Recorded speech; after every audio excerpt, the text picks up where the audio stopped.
Josh here with another installment of Music Maker Lessons. I am here with my custom Franken Squire Strat that I built out of Warmouth parts and Lindy Fralin electronics. And I have my POC, as always, helping me loop in Ableton Live here, which is awesome. I love my POC. Anyways, I wanted to talk about actual specific triads today. I've mentioned them in a few videos, and I think we've gone through a few of the shapes, but I wanted to actually just go through all of the closed inversions today for all of the triads. This is how to find every single closed. This is closed inversions. This does not include voicings that are a little bit more spread out. But it's every closed inversion as you can find it on the neck. So I'm going to include those as I'm kind of going through them. I'm going to include those over here because I like my fireplace over here. So I'd like to have them over here, somewhere over here. Right. Anyways, that said, let's get them started. There's four kinds. We have major, we have minor, we have diminished, we have augmented. Now, the major and the minor cover most of your popular music, but diminished and augmented can be really, really cool too. So I'm going to start with those first ones. We'll maybe even talk about how to play a snippet of a tune using them, and then we'll talk about those other two. Anyways, that said, start with a major, and I'm gonna kind of steal a little bit from Tomo again. Tomo Fujita is one of my current favorite guitar players. He's just a fantastic player, and he's got a really cool channel, and he just says some really, really great stuff. He's got a lot of guitar wisdom, so I'd like to give him props for doing what he does. And I will also stand by his message that when you learn something, you should learn it in three ways. You should learn it at such a deep level that you can play it on these three ways. So level one of a triad would be playing it up and down the neck. And I have them organized in string sets. So string set one would be the top three strings, all again closest strings to each other. Then the next three strings would be 2, 3, and 4, 3, 4, and 5, 4, 5, and 6. So on all four of those sets, we'll have inversions that go up and down the neck. So that said, I'm going to call it let's call it like an F triad, because guitar players always have trouble with F. So there's F, right? Here's the next inversion of F. Next inversion of F, and then you have your octave, which actually the shape repeats. And you should be able to do them like this. See how I'm looking at the camera, and I'm not.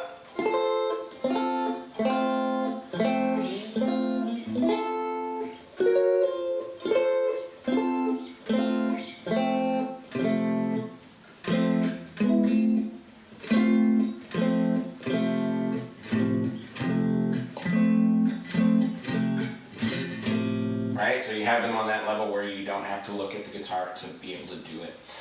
So those are all that's actually every single major one. If you go through every string set and play all three of those on every string, you've hit every possible shape that you need to. Now that said, if you can get the octave and maybe even an octave plus one, that's even better. But if you have all three of those for each, then that's every possible shape that you can have, right? So that's going up and down the string. Up and down the neck. The second level would be going up and down the strings. So that would mean this. Instead of moving this way, we're just going to move through all four string sets. And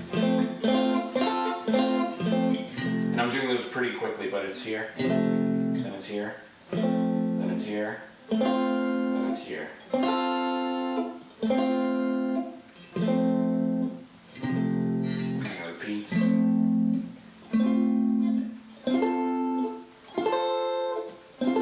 Some people talk about this being the caged system, but I don't think of it as much of that. This is just, I think that maybe these are based on those chords a little bit, and you have to know those chords a little bit to understand this technique, but I don't think that you should necessarily use the cage system to live your life by. or you will be caged into it. That said, that kind of gives you, again, every shape, but now you're playing it in a different way. And then the third level is that you want to play it so that you're doing the same inversion. So that means if the root of the chord, if I'm playing F triads, and the root of an F triad is on the bottom, I want to do every version of that chord with F on the bottom. So there's one here, there's one here, there's one here, there's one here, octave, right? Right, and then that's it on them. Then you have the third on the bottom, so.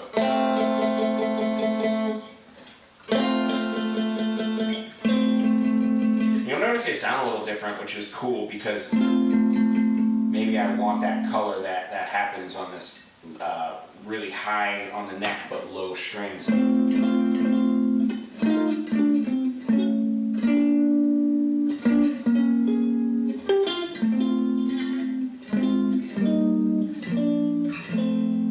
Played a few extra ones in there, but those it can sound really nice and very, very pretty up there. So that said, you learn them on all three levels like that. I didn't do fifth in the bottom, but right, it's like that. Right, all of those. So you want to learn them on all three levels. So that's your majors. I'm not going to do all of the triads on these levels, but let's talk about minors. So what's happening on a minor is, and what's great if you learn your majors on that level before you even start with your minors. That's what I tell every single one of my practice students. Just work on your major chords. Be able to get every single one of them. Maybe even start like doing what piano players do, which is like switching between the 1 and the 4 chords.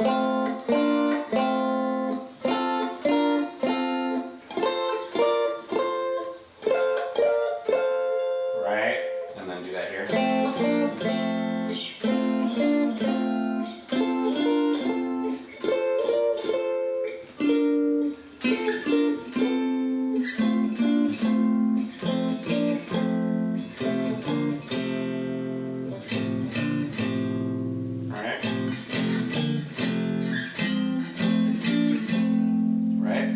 So get all of those down. Get really, really comfortable with major triads. Get good with the relationship between everything. Because when we move on to a minor, all we're going to do is we're going to take the middle note, the third of the chord, and we're going to make that 1 fret lower. It's going to go down 1/2 step. So what was this? I'm now going to just play that. So everything is the same. And again, I'm going to learn them on all three levels.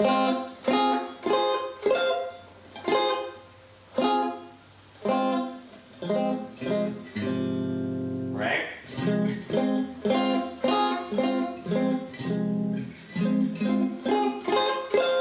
Right? Get really, really awesome at all of them. Right? Alright, cool. Let's talk about how maybe we can apply that. My favorite one with majors and minors, just practicing inversions of them, is the intro to Sir Duke. So why not? Let's get into it. It's a B major, and it starts with the, it's a first inversion, so the third is in the bottom. So I just play all three of them, and all through the entire chord progression, it follows that same pattern.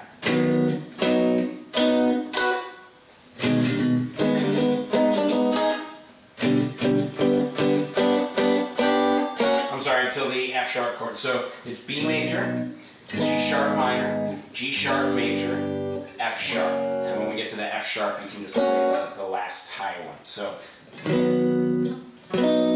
just write up your major chords on a B. Then there's a little bit, there's a grace note, if you will. It goes to the, it's a chromatic step down. It's just the leading tone for everything.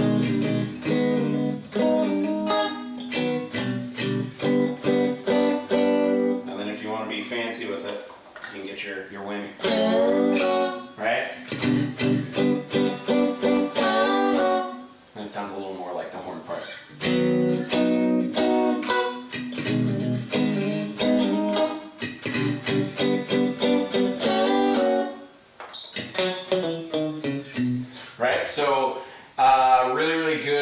application of triads in actual music there too. So if you're looking for like what's the point of this, that's the point. It's so that you can do those kinds of things later.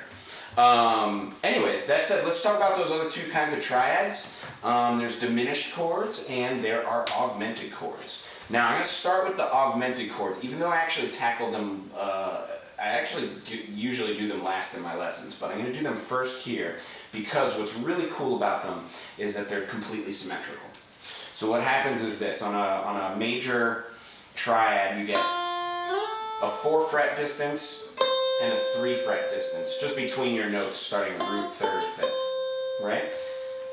If I were to sharp this, then it's 4 frets, 4 frets, 4 frets, and if I do math, then I know it's only another 4 frets till my octave, which means every note is 4 frets away from each other. So if we find a shape that works, which is this, on that string set, then we can actually just count our 4 fret distance. And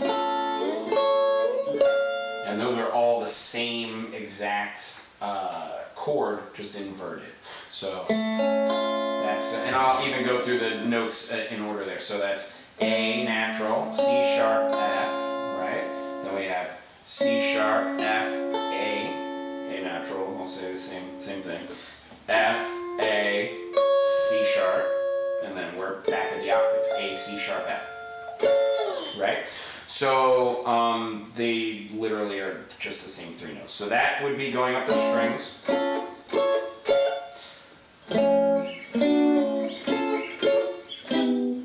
Ooh, I'm missing.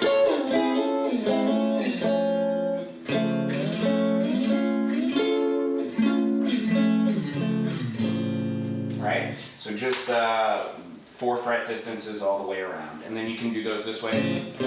Sorry. But you do also want to learn them on that 3rd level. So that's where this one gets a little tricky, is you want to know which one's in the root. So this is all the ones with A in the root, right? A in the root, A in the root, A in the root, A in the root. One more. A in the root, right? And we can do that on every level there. So I'm not going to go through that one again too. We did that on major chords, but do this for every single triad and you'll have a really, really great understanding of music as it pertains to a fretboard on a guitar. Very cool. Let's go over that diminished thing. So this is another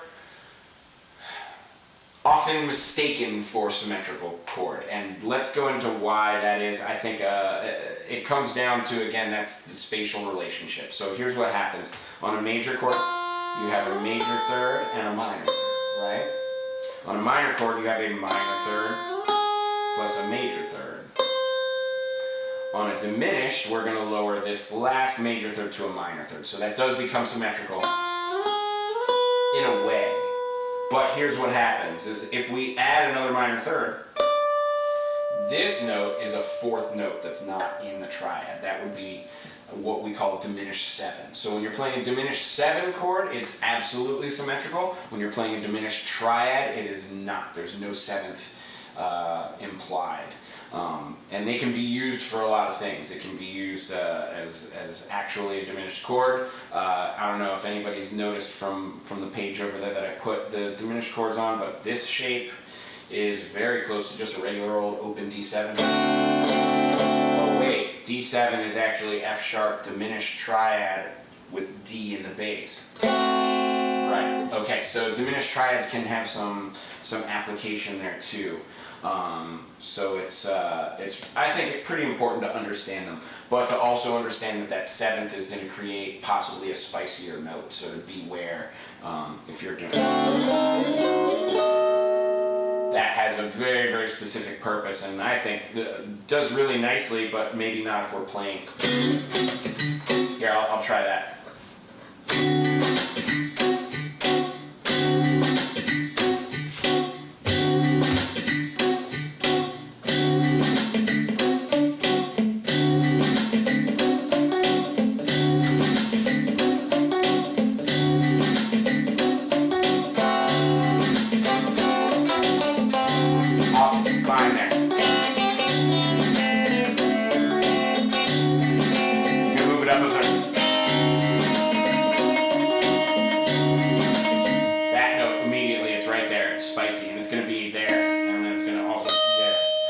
as I move that up in minor thirds. So that note it'd be like a flat 9 of the chord, which is fine if you're maybe resolving into there, or you can even be like deceptive,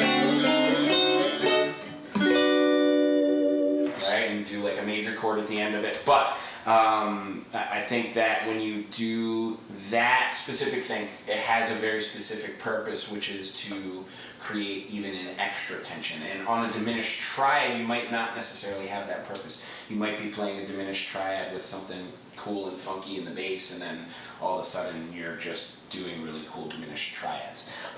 So that said, let's talk about what those are. Again, it's root, minor third, flat 5. So here's how those look. An F chord would be this, and have an open string on that voicing. That is what it would look like. And again, like a lot of people know this to be like C sharp 7. Right? But it's definitely, that would be flat 5, root, minor third, right? And then root, flat third, minor fifth, or sorry, flat 5th, and then third, flat 5, root on top, right? Then we would move all the way through, just like everything else. Learn all of them, get really, really familiar, get really, really comfortable. If you know those, I think that does become, it's funny, people talk about chords and how they help with soloing a lot, and I do think they both go really, really hand in hand. I don't think that I would be able to solo without a full understanding of chords. So just to close that out a little bit, I'm going to play a couple of diatonic triads, and let's see if we can make something cool.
Could jam with that all night long, but I'm gonna go ahead and cut it to there today. Please, if you're interested in more of this stuff, this is only the triads. We have seventh chords to tackle, we have spread voicings to tackle, we have all kinds of scales and stuff going on. So if you want to get a head start, please go over to musicmakerlessons.com. That's where you can find me.